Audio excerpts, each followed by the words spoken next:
አፍራ ሳር ቅጠሉ አፍራ እንዳለ ይውላል። ታዲያ እሷ ጋር ማውራት ለመቀራረብ የማይጥር ማን ነው? አፍራህ ወይንሸትና ሰዓዳ አንድ ወንበር ላይ ነበር የሚቀመጡት። እውነቱን ለመናገር አፍራህን አይቼ ዳርና ዳር የተቀመጡትን ወይንሸትና ሰዓዳን ስመለከት የምር ሰው አይመስሉኝም። ይቅር ይበለኝ። አፍራህን ዙሪያዋን ለመጠበቅ የተገነቡ ግንቦች መስለው ነው የሚታዩኝ። ለነገሩ ሁላችንም የክላሱ ልጆች የሆንን ዙሪያዋን የበቀልን አረብ ነገሮች ነበር የምንመስለው። አፍራ የምትባል ጉድ እንድታሳጣ መሃላችን ጥሎብን ምን እናድርግ? 7ኛ ሲ ክፍል ማን አለ ቢባል አፍራ ብቻ። አፍራ ሂሳብ አስተማሪያችን ራሳቸው 7 ጥያቄ ከጠየቁ 5ቱ ለአፍራ ነው።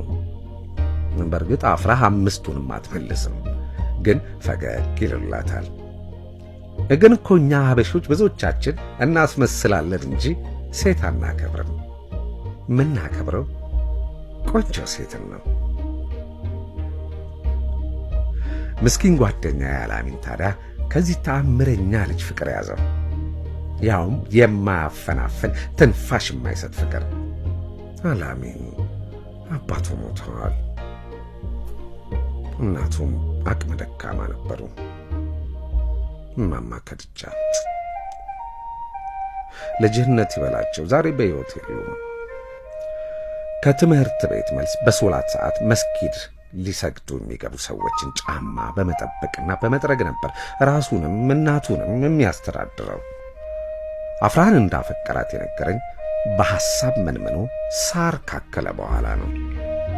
ሲጀመር አላሚን ዝምተኛ ልጅ ነው። አይናገር አይጋገርም።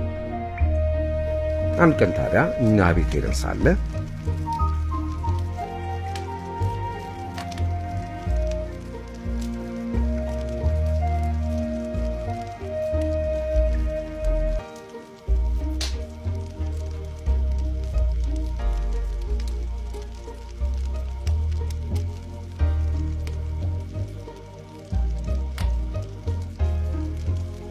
እናቴ በጣም ነው አላሚንን የምትወደው። አላሚን አለች ስትጠራ ሁሌም እንደዚህ ነው። አቤት። ምን ነው ትምህርት ከበደህ እንዴ? አይ ምን ነው ታዲያ ፊት ጭዋለ? በሐዘን እያየችው